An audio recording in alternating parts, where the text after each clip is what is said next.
정미자 할머니가 73의 나이로 거실 한가운데에 서 있었을 때 사방에는 40년 세월이 고스란히 쌓여 있었습니다. 이삿짐 트럭이 도착하기까지 남은 시간은 단 48시간 뿐이었고, 자녀들은 멀리 떨어진 곳에 살고 있어 누구의 도움도 받을 수 없는 상황이었습니다. 수십 년 동안 쌓인 물건들 사이에 홀로 선 그 순간 이어진 일들은 누구도 예상하지 못한 놀라운 전환점이 되었습니다. 정미자 할머니는 단 이틀 만에 방 3개짜리 집을 완전히 정리해낸 것에 그치지 않았습니다. 오히려 수년 만에 처음으로 숨통이 트이는 해방감을 느꼈습니다. 비결이 무엇이었을까요? 우리가 알고 있던 정리 상식을 완전히 뒤엎는 7가지 냉정한 방법이었습니다. 놀라운 점은 어디서부터 손대야 할지 몰라 막막하거나 몸과 마음이 지쳐있는 어르신들도 이 방법이라면 누구나 따라 할 수 있다는 사실입니다. 오늘 이 시간에는 정미자 할머니가 직접 사용한 그 방법을 자세히 나눠드리겠습니다.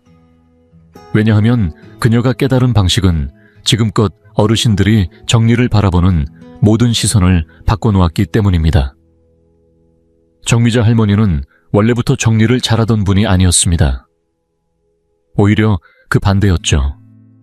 남편이 세상을 떠난 지 2년이 지난 지금도 두 분이 함께 살던 집은 손도 대지 못한 채 추억의 전시장처럼 남아 있었습니다. 혹시 이런 상황 낯설지 않으신가요? 정미자 할머니의 이야기가 특별한 이유는 여기에 있습니다. 대부분의 정리 조언처럼 물건 하나하나를 두고 수개월씩 고민하지 않았습니다. 대신 평생 쌓아온 물건들, 떨어진 체력, 그리고 쉽게 놓을 수 없는 정서적 연결까지 고려한 어르신에게 딱 맞는 7가지 뜻밖의 방법을 선택하셨습니다. 이번 영상이 끝날 때쯤이면 정미자 할머니가 실제로 따라간 그 방법의 전체 흐름을 그대로 알게 되실 겁니다. 감상적인 말은 없습니다.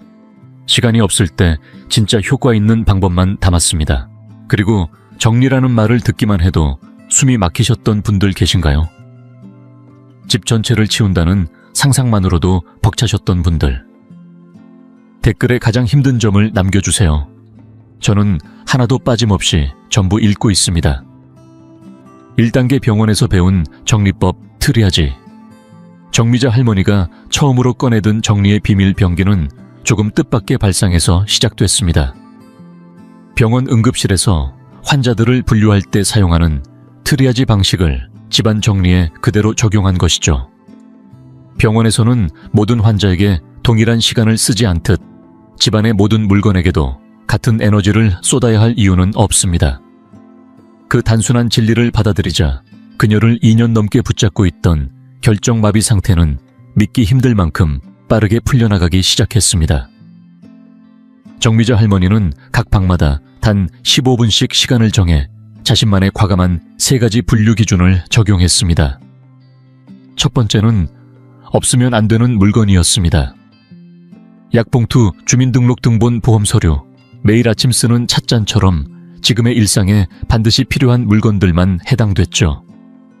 두 번째는 언젠가 필요할지도 모르는 물건이었고, 세 번째는 1년 이상 손도 안 댄 물건이었습니다. 이 세 번째 항목에 들어간 물건은 예외 없이 과감히 버렸습니다. 하지만 진짜 과감함은 두 번째 분류에서 나왔습니다.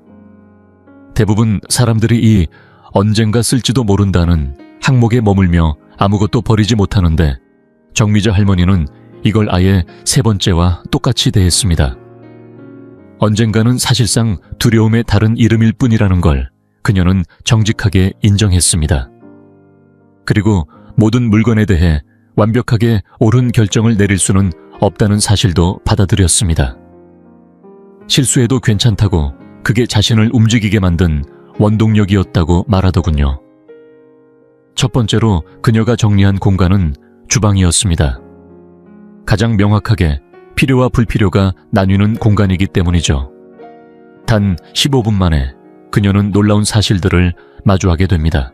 무려 23개의 머그컵이 있었지만 정작 요즘은 늘 같은 찻잔 하나로 녹차만 마시고 있었고, 딸아이 결혼식 이후로 한 번도 꺼낸 적 없는 자개 찻잔 세트가 3벌이나 있었습니다. 냄비 튀김기 믹서기, 죽솥 등 기계들만 해도 작은 주방 용품 매장을 열 수 있을 정도였죠. 결정은 빠르고 냉정했습니다. 가장 좋아하는 찻잔 2개만 남기고 나머지는 기부. 자개 세트 전부는 지역 복지관에 전달. 사용하지 않는 주방기기 중 90%는 폐기물 스티커를 붙여 바로 내다버렸습니다. 심지어 10년간 단 2번 쓴 제빵기도 포함이었죠. 그렇게 그녀는 처음으로 무언가를 지닌 채 산다는 것이 반드시 안전을 의미하지는 않는다는 감정적 진실과 마주했습니다. 오히려 그 수많은 물건들이 그녀를 옥죄고 있었던 겁니다. 수납장을 열 때마다 느껴지는 답답함과 불안함은 물건 때문이 아니라 버리지 못한 마음에서 비롯된 것이었습니다. 방 하나를 끝내자 그녀는 자신감이 붙었습니다. 2번째 방은 더 빨랐고 3번째 방에 이르러서는 정리 자체가 즐겁다고 느낄 정도가 되었죠. 거실 정리에서는 충격적인 사실이 드러났습니다. 6인용 소파에만 나아세 7개의 쿠션이 있었고 실내 온도 24도를 유지하는 집에 담요가 12장이나 있었으며 불을 켜지도 않는 초가 성당 하나 밝히고도 남을 만큼이나 쌓여 있었던 겁니다. 그런데 정작 그녀는 혹시 불이라도 날까 걱정돼 초를 한 번도 켜본 적이 없었습니다. 혹시 당신의 집에도 언젠가 쓸지도 모른다는 이유로 자리를 차지하고 있는 물건이 있진 않나요? 한 번도 다시 꺼내보지 않은 주방도구들, 입지 않는 옷들, 다시는 읽지 않을 책들. 지금 떠오르는 바로 그것이 당신의 마음을 가장 무겁게 만드는 진짜 원인일지 모릅니다. 그 물건의 이름을 지금 댓글로 써보는 것부터 시작해보세요. 변화는 그렇게 시작됩니다. 기, 감정 에너지의 한계를 꿰뚫은 정미자의 10분 정리법. 정미자 할머니가 2번째로 꺼낸 정리의 비밀은 많은 사람들이 시작조차 하지 못하고 중도에 지쳐 포기하는 이유를 단번에 해결해버린 기막힌 방법이었습니다. 그녀는 오랜 시간 동안 깨닫지 못했던 중요한 사실 하나를 마주하게 됩니다. 바로 우리처럼 나이가 든 사람들은 생각보다 감정적 결정을 내릴 수 있는 시간이 매우 짧다는 것입니다. 아무리 의지가 있어도 정신적 에너지는 10분을 넘기기 어렵고 그 10분이 지나면 어떤 물건도 도저히 판단할 수 없을 만큼 머리가 멍해지고 마음이 복잡해지기 시작합니다. 그렇게 되면 결국 아무것도 버리지 못하고 모든 것을 다시 제자리에 넣어두게 되는 거죠. 그래서 정미자 할머니는 아예 스스로에게 타이머를 10분으로 설정하는 규칙을 만들었습니다. 그런데 여기서 중요한 점은 방 하나를 10분이 아닙니다. 옷장 하나에 선반 1칸, 싱크대에 서랍 1개, 욕실에 수납장 1칸 등 매우 구체적이고 작은 공간 하나만 정해서 10분을 사용하는 겁니다. 그리고 알람이 울리면 정리가 덜 끝났더라도 무조건 그 자리에서 멈추는 것이 원칙이었습니다. 이 단 하나의 규칙 덕분에 그녀는 남편이 세상을 떠난 이후 2년 넘게 마비된 것처럼 움직이지 못했던 자신을 처음으로 해방시킬 수 있었습니다. 놀라운 건 이 방법이 효과적인 이유였습니다. 10분이라는 시간 안에서는 복잡한 감정을 끌어안고 고민할 여유가 없습니다. 이거 정말 버려도 될까라는 생각조차 길게 못합니다. 그래서 사람은 본능적으로 자신에게 진짜 필요한 물건인지 아닌지를 직감하게 됩니다. 죄책감, 의무감, 막연한 불안 같은 감정들이 끼어들 틈이 없기 때문에 오히려 더 정확한 판단을 하게 되는 거죠. 그렇게 시간의 압박이 스트레스가 아닌 내 편이 되어주는 경험을 그녀는 처음으로 하게 됩니다. 첫날 아침 정미자 할머니는 안방 서랍장 맨 윗칸을 정리하는 것으로 시작했습니다. 타이머를 맞춰놓고 정확히 10분. 그 속에는 유통기한이 1998년에 끝난 약 한 번도 써보지 않은 펜 17자루, 누군지도 기억나지 않는 사람들에게 받은 크리스마스 카드, 이미 버린 가전제품의 사용 설명서, 그리고 단추만 따로 모아놓은 봉지가 여러 개 있었습니다. 10분이 지나자 그녀는 그 안에서 쓰레기 봉투 하나 분량을 가득 채우고 자신조차 잊고 있었던 공간을 다시 찾게 되었습니다. 하지만 진짜 천재적인 지점은 바로 그 멈춤에 있었습니다. 에너지가 아직 남아있을 때 정리를 끝내니 이상하게도 다음 10분을 빨리 시작하고 싶은 마음이 생겼습니다. 끝이 보이지 않는 산 같았던 정리 작업이 자꾸 쉬운 걸음걸이로 나뉘자 완전히 다른 느낌으로 다가온 것입니다. 그리고 더 놀라운 일이 벌어졌습니다. 그렇게 짧고 집중된 10분짜리 세션이 하나둘씩 쌓이기 시작하더니 하루가 끝날 즈음 그녀는 무려 24번의 세션을 완수하게 됩니다. 하루에 4시간, 그것도 단 한 번도 지치지 않고 포기하지 않고 감정적으로 소모되지 않은 채 정리를 해낸 것입니다. 오히려 몸은 가벼워졌고 마음은 더 맑아졌습니다. 이 심리적 전략은 정말 기막힌 통찰입니다. 10분이라는 시간은 누구에게나 가능하기 때문입니다. 관절이 아프거나 쉽게 피로를 느끼거나 활동 시간이 제한적인 어르신들에게도 이건 부담이 되지 않습니다. 온종일 허리 굽혀 정리하는 고된 노동이 아니라 딱 10분만 집중하면 되는 소박한 정리 산책 같은 것이니까요. 정미자 할머니도 정리와 정리 사이에는 차를 끓여 마시고 좋아하는 아침 드라마를 잠깐 보다 다시 돌아왔습니다. 이런 일상적인 루틴 사이에 정리를 끼워 넣으니 에너지 고갈 없이 다음 세션으로 자연스럽게 이어질 수 있었던 겁니다. 결국 이 방식은 선택의 피로가 쌓여 결국 아무것도 버리지 못하고 모든 걸 붙잡게 되는 악순환을 끊어냈습니다. 혹시 당신도 방 하나 전체를 정리하려다 도중에 지쳐서 포기한 경험이 있으신가요? 아마도 정미자 할머니가 겪었던 그 무력감과 후회가 낯설지 않게 느껴지실 겁니다. 댓글로 당신의 경험을 들려주세요. 정리의 여정은 그 고백에서부터 다시 시작될 수 있습니다. 3. 낯선 사람의 눈으로 본다면 무엇이 남을까? 정미자 할머니의 타인의 시선 테스트. 정미자 할머니가 3번째로 시도한 정리법은 듣기에 다소 냉정하게 느껴질 수도 있습니다. 하지만 그 효과는 놀라울 만큼 명확했고 무엇보다도 마음을 놓게 만들어주는 방법이었습니다. 그녀는 상상해보기 시작했습니다. 만약 자신이 세상을 떠난 뒤 이 집에 낯선 누군가가 들어와 물건들을 하나씩 살펴본다면 그들은 어떤 생각을 할까? 이건 결코 비극적 상상이 아닙니다. 오히려 그녀 스스로를 묶고 있던 감정의 사슬을 풀어주는 심리적 전환점이 되었죠. 그녀는 모든 물건 앞에 서서 단 하나의 질문을 스스로에게 던졌습니다. 이 물건을 낯선 사람이 본다면 왜 가지고 있었는지 이해할 수 있을까? 아니면 그냥 쌓아둔 채 방치된 물건처럼 보일까? 이 질문이 들어서는 순간 물건에 깃들어 있던 죄책감, 추억, 의무감은 서서히 옅어졌습니다. 감정에 갇혀있던 시야가 걷히고 물건의 실체와 용도만이 선명하게 드러나기 시작했던 것입니다. 2003년 잡지가 산더미처럼 쌓여있는 걸 보고 그녀는 생각했습니다. 이걸 보는 낯선 사람이라면 어떻게 할까? 당연히 종이 재활용함으로 직행이었겠죠. 심지어 거실 가득 채워진 향초 나샤 유숙에도 마찬가지였습니다. 불이 날까봐 한 번도 켜본 적 없었던 초들. 하지만 누군가에게는 지금도 매일 밤 사용되는 실용적 도구일 수 있습니다. 그 순간 정미자 할머니는 사용하지 않는 물건은 내가 아니라 다른 사람의 손에 가는 것이 더 의미 있는 선택이라는 사실을 받아들일 수 있게 되었습니다.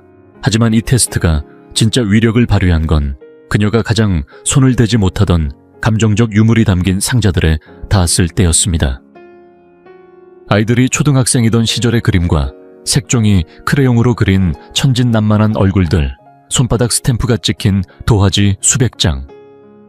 그 어떤 것도 버릴 수 없을 거라 생각했지만 정미자 할머니는 차분히 물었습니다. 과연 낯선 사람이라면 이 200장의 그림을 전부 남겨둘까? 정답은 명확했습니다. 그녀는 아이들의 성격과 표정이 고스란히 담긴 진짜 특별한 10장만 남기고 나머지는 조용히 정리했습니다. 그 과정은 아프지 않았고 오히려 따뜻했습니다. 그리고 다음 관문은 사진첩이었습니다. 총 23권. 흐릿한 여행 사진, 누군지 기억나지 않는 사람들의 모습 같은 구도를 반복한 장면들. 정미자 할머니는 낯선 사람 테스트를 다시 적용했습니다. 그 순간 깨달았습니다. 이 사진들은 대부분 나조차도 의미를 잃었구나.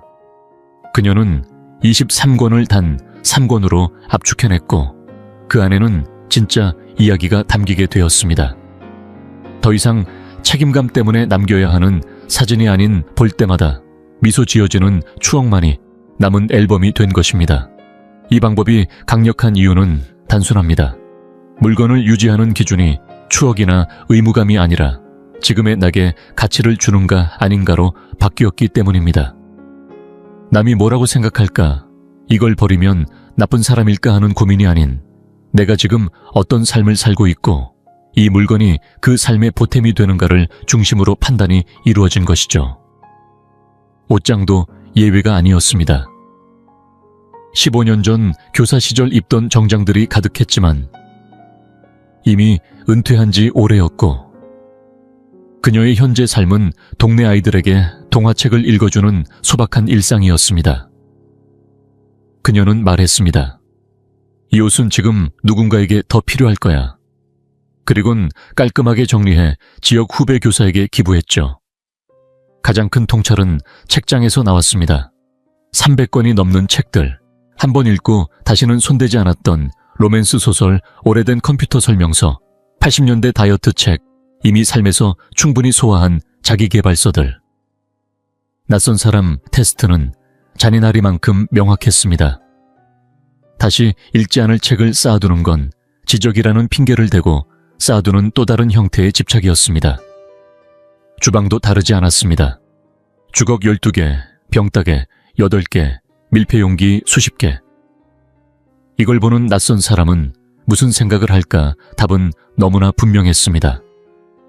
그녀는 진짜 쓰는 것들만 남기고 나머지는 과감히 내보냈습니다. 혹시 당신도 그런 물건을 가지고 계신가요?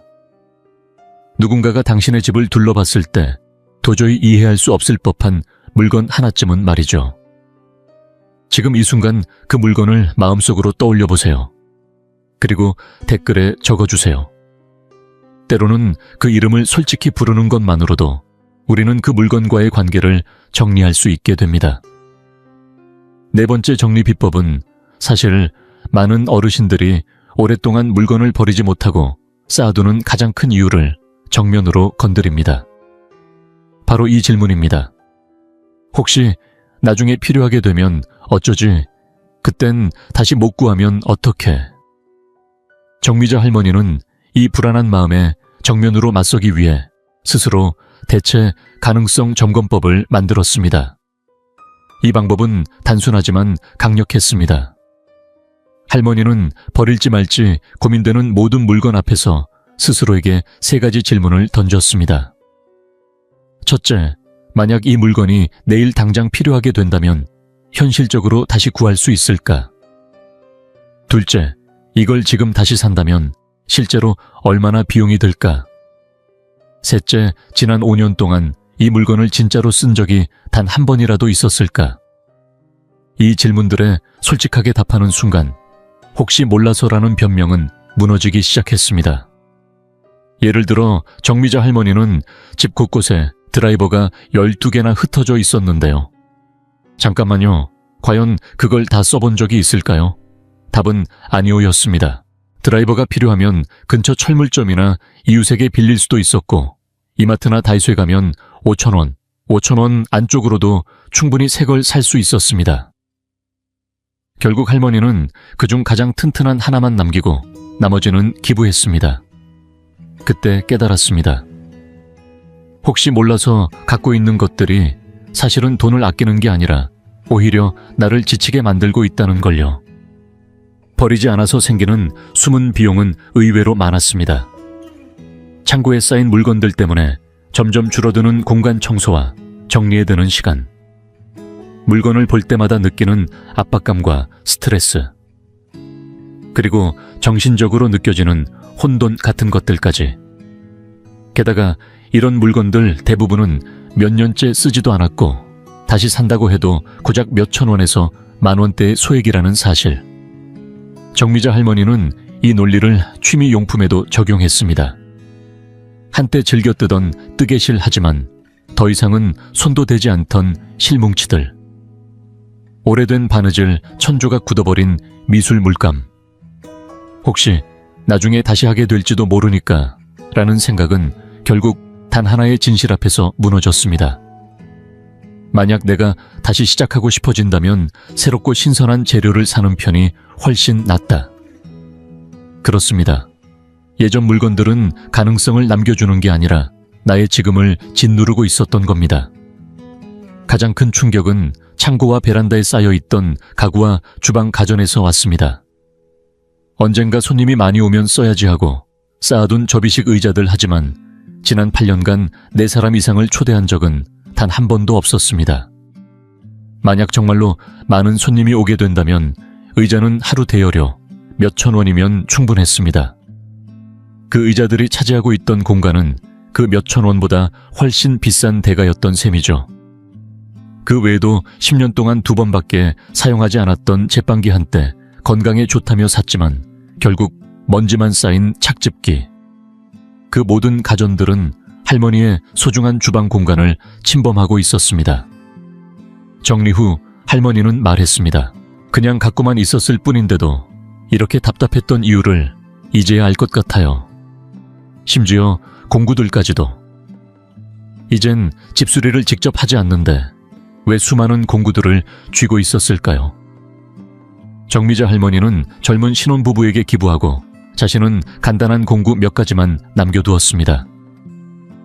이제는 필요하면 전문가를 부르는 것이 더 현실적이니까요. 이 모든 과정을 통해 할머니는 결국 이런 진실에 다가갔습니다. 우리가 언젠가를 위해 남겨두는 대부분의 물건들, 그 언젠가는 거의 오지 않으며 설령 온다 해도 다시 구하는 비용은 생각보다 작고 쉽게 해결할 수 있다는 사실입니다. 지금 당신도 한번 생각해 보세요. 혹시 몇 년째 쓰지도 않으면서 혹시 몰라서 버리지 못한 물건이 있나요? 그리고 그 물건 2만 원 이하로 다시 구할 수 있는 건 아닌가요? 댓글에 솔직하게 적어주세요. 우리 함께 현실 점검을 시작해 봅시다. 진짜 필요한 삶으로 돌아가는 첫걸음은 바로 쓸모없는 혹시 몰라서를 떠나보내는 용기에서 시작됩니다. 5번째 정리는 말 그대로 정미자 할머니의 정신을 지켜낸 전략이었습니다. 보통 정리를 하다 보면 모든 물건이 다 소중하게 느껴지고 하나하나의 의미를 부여하느라 지쳐버리기 쉽습니다. 하지만 정미자 할머니는 과감히 그 고리를 끊었습니다. 모든 물건에 똑같은 감정을 쏟지 않기로, 그리고 정말 중요한 것에만 자신의 감정 에너지를 투자하기로 결심한 것이죠. 이 전략이 특별한 이유는 나이가 들수록 체력도 감정도 쉽게 소진되기 때문입니다. 하루 종일 물건 하나 고르느라 울컥하고 결국 정리는커녕 더 힘들어지기 일쑤죠. 그래서 정미자 할머니는 감정 에너지 투자 척도라는 이름을 붙인 개인 기준표를 만들었습니다. 1부터 10까지 숫자를 붙여서 감정을 얼마나 써야 할 물건인지 스스로에게 물었습니다. 점수가 낮을수록 고민하지 않고 빠르게 정리 점수가 높을수록 신중하게 다루며 소중히 간직하는 방식이었죠. 예를 들어 한 번 읽고 다신 펼치지 않을 연애 소설책들. 점수는 당연히 1점. 바로 기증함으로 직행입니다. 남편이 쓰던 공학 서적들은 3점. 자녀들이 혹시 필요할까 싶어 상자에 담아두고 끝냈죠. 하지만 할머니 어머니께 물려받은 송을씨 요리책은 달랐습니다. 그 안에는 가족의 시간, 추억, 그리고 오래된 국물 냄새까지 담겨 있었거든요. 이건 9점. 페이지마다 조심스럽게 비닐 커버를 씌우고 새 부엌에서 가장 빛나는 자리에 올려두었습니다. 이 감정 점수표가 진가를 발휘한 곳은 바로 옷장이었습니다. 정미자 할머니의 옷장은 이미 입지도 않는 옷들로 가득 차 있었죠. 총 67벌. 그중 평소에 입는 건 1, 2벌도 안 됐습니다. 점수를 매겨보니 대부분이 1, 3점. 감정 소비 없이 깔끔하게 정리했고 남은 10점짜리 옷들은 좋은 옷걸이에 정성스럽게 정리했습니다. 그 결과는 놀라웠습니다. 주말 이틀을 잡아야 했던 옷장 정리가 고작 45분 만에 끝난 겁니다. 그 과정에서 깨달은 게 하나 있었죠. 정말로 힘들게 고민했던 물건들이 막상 자신의 일상과는 전혀 상관없는 것들이었다는 사실. 벽에 걸린 장식품, 아무도 눈여겨보지 않던 예쁜 병, 선물용 향초들. 이런 것들은 정리하느라 감정만 낭비했을 뿐 정작 매일 쓰는 부엌이나 욕실은 불편한 채로 방치돼 있었던 겁니다. 가장 감정 점수가 낮았던 곳은 차고였습니다. 오랫동안 안 쓰던 물건들이 산처럼 쌓여 있었죠. 허리 아파도는 하지 않는 텃밭 도구들 기억도 안 나는 등산 장비 한때는 즐겼지만 이제는 먼지만 쌓인 골프채. 이 모든 것들이 1, 2점. 미련 없이 내보냈습니다. 그 순간 정미자 할머니는 어깨가 가벼워지는 걸 넘어서 마음까지 후련해졌다고 말했습니다. 감정을 써야 할 곳이 아닌데 써버리면 정말 소중한 것에 쓸 힘이 사라집니다. 버릴 수 있는 걸 비워내야 그 자리에 따뜻한 대화, 새로운 음식 잊고 있던 취미 같은 것이 다시 들어오는 법이죠. 이후로 할머니는 예전보다 친구들과 통화도 자주 하게 되었고 새 반찬을 만들어보는 여유도 생겼고 심지어는 소개팅 이야기까지 꺼낼 만큼 밝아졌습니다. 서류 정리도 같은 방식으로 처리했습니다. 7년이 넘은 세금 서류 점수 1점. 바로 분쇄기에 넣었습니다. 보험 서류와 같은 중요한 문서 점수 10점. 폴더에 분류하고 잘 보관했죠. 그 외 나머지 문서들은 혹시 나중에 필요하지 않을까 하는 막연한 불안 대신 지금의 삶에 필요하냐를 기준으로 정리해냈습니다. 혹시 여러분도 감정 에너지를 빼앗기고 있는 물건이 있으신가요? 매일 신경은 쓰이는데 딱히 기쁨도 주지 않는 것들 말이에요. 그런 물건이 있다면 댓글로 한번 적어보세요. 말로 꺼내는 것만으로도 놓아줄 힘이 생길지도 모릅니다. 6. 앞으로의 나를 위한 파격적인 선택. 정미자 할머니의 6번째 정리는 자녀들조차 깜짝 놀랄 만큼 파격적이었습니다. 이번에는 물건을 고르는 기준 자체가 달랐습니다. 과거의 자신이나 남들이 기대하는 모습이 아니라 앞으로 살아갈 나에 초점을 맞춘 결정이었습니다. 그녀가 스스로에게 던진 질문은 단 하나였습니다. 이 물건이 내가 앞으로 되고 싶은 사람에게 도움이 되는가? 아니면 이미 끝난 과거에 나를 묶어두는가? 이 질문 하나로 수십 년간 지켜온 습관과 감정의 고리를 풀어내기 시작한 것입니다. 대부분의 어르신들이 물건을 버리지 못하는 이유는 미안함과 죄책감, 그리고 옛 정 때문입니다. 하지만 정미자 할머니는 달랐습니다. 이걸 버리면 서운하지 않을까라는 물음 대신 이걸 간직하면 앞으로 내가 되고 싶은 삶에 방해가 되지 않을까라고 묻기 시작한 것이죠. 그녀가 30년 넘게 입어온 고급 정장들은 그 첫 번째 시험대였습니다. 기업의 임원이었던 시절 그 옷들은 자부심이자 정체성이었습니다. 하지만 이제 그녀는 동물보호소에서 자원봉사를 하고 수채화 수업에 다니며 예전엔 시간 없어 못 갔던 여행지를 계획하는 사람이 되어가고 있었습니다. 그 옷들은 더 이상 그녀의 삶에 어울리지 않았습니다. 그래서 과감히 후배 여성들에게 기증하며 나의 다음 삶을 위한 공간을 만들어낸 것이죠. 책장도 마찬가지였습니다. 경영과 리더십 관련 책들로 가득했던 공간은 이제 정원 가꾸기, 사진여행 창작 글쓰기에 관한 책들로 채워졌습니다. 과거의 성취를 버린 게 아니라 다음 배움을 위한 자리를 마련한 것입니다. 이 방식이 진정으로 강력했던 이유는 여기에 있습니다. 과거의 나를 기준으로 하면 모든 것이 아쉽고 미련이 남습니다. 하지만 미래의 나를 중심에 놓으면 버림이 아니라 초대가 됩니다. 새로운 취미, 새로운 공간, 새로운 삶을 초대하는 준비가 되는 것입니다. 그 변화가 가장 극적으로 드러난 곳은 바로 그녀의 공예방이었습니다. 수년간 손도 대지 않던 재봉틀 먼지만 쌓인 원단 흥미를 잃은 취미 도구들을 모두 정리하고 드디어 오랫동안 꿈만 꾸던 수채화 작업실로 탈바꿈한 것입니다. 막혀있던 창문은 열리고 햇빛이 쏟아졌습니다. 오랜 시간 동안 멈춰 있었던 열정이 다시 흐르기 시작한 것이죠. 그리고 가장 감정적으로 어려운 순간은 고인이 된 남편의 물건을 이 기준으로 정리할 때였습니다. 정미자 할머니는 깨달았습니다. 모든 물건을 그대로 보관하는 것이 곧 남편의 기억을 지키는 것은 아니라는 것을요. 그녀는 자신에게 위로가 되는 소중한 몇 가지를 남기고 나머지는 도움이 필요한 이웃들에게 나누었습니다. 남편이라면 내가 슬픔 속에 멈추는 것보다 남은 시간을 잘 살아가길 바랐을 것이라고 말하며 그녀는 울며 웃었습니다. 주방도 완전히 달라졌습니다. 예전에는 대가족과 손님들을 위해 준비된 대형 조리도구와 상업용 가전이 필요했지만 지금 그녀에게 필요한 것은 그저 따뜻한 차 한 잔을 끓일 수 있는 작고 조용한 주방이었습니다. 그녀는 불필요한 조리기구를 정리하고 허브를 키울 수 있는 조그마한 창가 공간을 만들었습니다. 그리고 이렇게 말했습니다. 이제야 내 삶의 속도에 맞는 주방을 가진 것 같아요. 이 방법이 마법처럼 효과적인 이유는 단순합니다.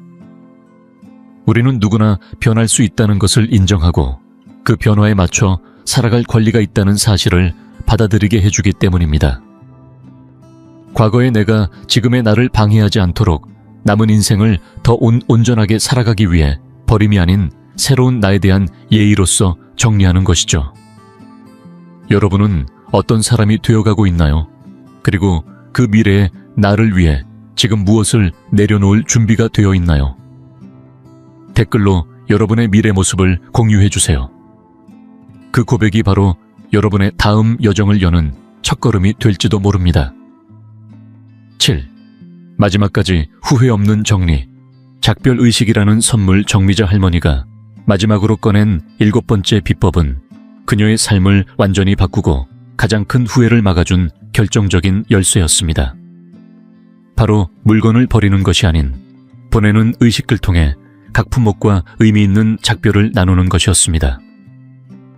이 방법은 단순한 감상적인 행위가 아니라 오랫동안 기억과 함께 살아온 어르신들에게는 반드시 필요한 심리적 마무리 과정이었습니다. 그녀는 처음에는 마치 잘못된 행동을 숨기듯 쓰레기 봉투에 조용히 물건을 담아냈지만 곧 이런 방식이 마음에 상처를 남긴다는 것을 깨달았습니다. 그래서 어느 순간부터는 정리할 물건 하나하나에 감사 인사를 건네고 짧은 작별 인사를 하는 의식을 스스로 만들기 시작한 것입니다. 예를 들어 수십 년간 입어온 정장들을 정리할 때 그녀는 그저 기부 상자에 넣는 대신 거실 한가운데 서서 가장 좋아했던 회색 정장을 꺼내 들고 과거에 이 옷을 입고 잃었던 승진의 기억 협상에서 이겼던 날 후배들을 이끌며 느꼈던 자부심 등을 하나하나 떠올렸습니다. 그리고 이 옷들이 또 다른 여성의 꿈을 이루는데 도움이 되길 바라는 마음으로 여성 취업 지원단체에 기부했습니다. 책을 정리할 때는 더 특별한 의식을 했습니다. 도서관 기부함에 그냥 맡기는 대신 자신에게 영향을 준 책마다 짧은 손편지를 써서 책 속에 끼워 넣었습니다. 당신의 글이 이혼 후 나를 위로해 주었습니다. 이 책 덕분에 나는 리더십을 배웠습니다. 같은 진심 어린 글귀가 담긴 쪽지를 발견한 후속 독자들은 나중에 정미자 할머니에게 연락을 해 감사의 마음을 전했다고 합니다. 그리고 가장 감정적으로 깊은 의식은 사진과 관련된 것이었습니다. 중복된 가족 사진이나 흐릿한 풍경 사진들을 그저 버리지 않고 하나하나 들여다보며 이 사진 덕분에 그 순간을 기억할 수 있었습니다. 라고 말을 건넨 후 마음속에 간직하며 조용히 놓아주는 의식을 했습니다.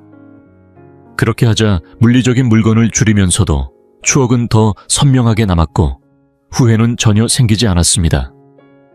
특히 자녀들이 어릴 적 그렸던 그림들 앞에서는 가장 정성스럽고 풍부한 의식이 열렸습니다. 그녀는 모든 그림을 일일이 사진으로 찍고 우리 아이들의 걸작이라는 이름의 디지털 앨범을 만들어 보관했습니다. 이후에는 그림들 하나하나에 즐거움을 안겨줘서 고맙다며 작별 인사를 건네고 실물은 정리했습니다. 그 앨범을 본 자녀들은 눈물을 흘리며 어릴 적 자신의 감정이 존중받았다는 사실에 깊이 감동했습니다. 더 놀라운 건 고장났거나 닳아서 쓸 수 없게 된 물건들에 대해서도 은퇴의식을 열었다는 점입니다. 오래 입었던 스웨터 다른 주방 도구들, 찌그러진 냄비에 이르기까지 모두에게 그동안 나를 따뜻하게 해줘서 고마웠다. 함께 많은 식사를 만들어줘서 고마웠다고 말하며 감사의 인사로 마무리하고 재활용에 보냈습니다. 주방에서 함께했던 엄마의 오래된 믹싱볼은 이제 막 요리를 배우는 이웃 젊은이에게 선물처럼 전달되어 되었습니다. 그리고 무엇보다 깊은 울림을 준 의식은 남편과 관련된 물건들을 정리할 때였습니다. 그녀는 이를 사랑기념 의식이라 부르며 하나하나 들고 그 물건에 얽힌 구체적인 기억을 입 밖으로 꺼냈습니다.